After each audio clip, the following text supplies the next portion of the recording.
Assalamualaikum warahmatullahi wabarakatuh. Nama saya Dian Mardianti, NPM 2001011031 dari kelas E, Prodi Pendidikan Agama Islam, Fakultas Tarbiyah dan Ilmu Keguruan. Di sini saya akan menyampaikan materi fikih ibadah. Yang pertama, pengertian ibadah. Menurut fikih berasal dari kata fakiha yafqahu, fikihan, yang berarti mengerti atau paham, berarti juga paham yang mendalam. Jadi fikih adalah ilmu yang mengetahui hukum Allah yang berhubungan dengan segala amaliyah mukallaf, baik yang wajib, sunnah, mubah, makruh atau haram, yang digali dari dalil-dalil yang jelas. Yang kedua, dari pengertian fikih ibadah ialah segala sesuatu yang diridhoi dan disenangi oleh Allah Subhanahu wa taala, baik berupa perbuatan, perkataan maupun bisikan dalam hati. Yang C, tujuan ibadah. Yang pertama adalah memuji Allah dengan sifat-sifat kesempurnaannya yang mutlak seperti ilmu, kekuasaan, dan kehendaknya. Yang kedua, menyucikan Allah dari segala celah dan kekurangan seperti kemungkinan untuk binasa, terbatas, bodoh, lemah, kikir, semena-mena, dan sifat tercela lainnya. Yang ketiga, bersyukur kepada Allah sebagai sumber segala kebaikan yang kita dapatkan berasal darinya. Sedangkan segala sesuatu selain kebaikan hanyalah perantara yang Dia ciptakan. Yang D, macam-macam ibadah. Ibadah terbagi menjadi beberapa macam.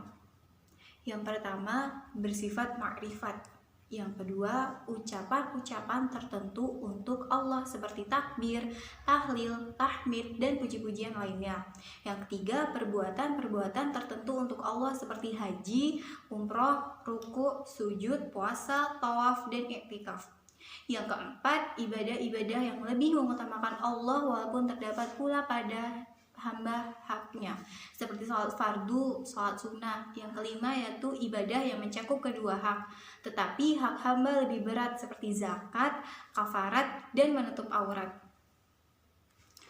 Macam-macam ibadah ditentukan oleh dasar pembagiannya. 1. Ibadah khusyuk adalah ibadah yang ketentuannya telah ditetapkan oleh nas, seperti sholat, zakat, puasa, dan haji. Yang kedua adalah ibadah amal, ialah semua pernyataan baik yang dilakukan dengan niat yang baik dan semata-mata karena Allah Subhanahu wa taala, seperti makan, minum, bekerja, dan lain-lain, dengan niat melaksanakan perbuatan itu untuk menjaga badan jasmaniah dalam rangka agar beribadah kepada Allah. Pembagian ibadah dari segi hal-hal yang berkaitan dengan pelaksanaannya dibagi menjadi 3. Yang pertama, ibadah jasmaniyah ruhiyah seperti sholat dan puasa. Yang kedua, ibadah ruhiyah dan ma'liyah seperti zakat. Yang ketiga, ibadah jasmaniyah ruhiyah dan maliyah seperti haji.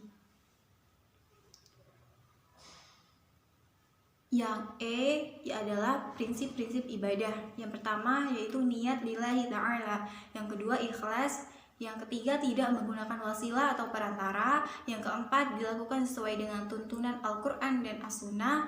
Yang kelima, seimbang antara dunia dan akhirat.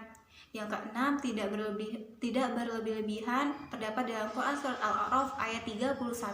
Yang ketujuh, mudah, bukan meremehkan, dan tidak ringan, bukan mempersulit.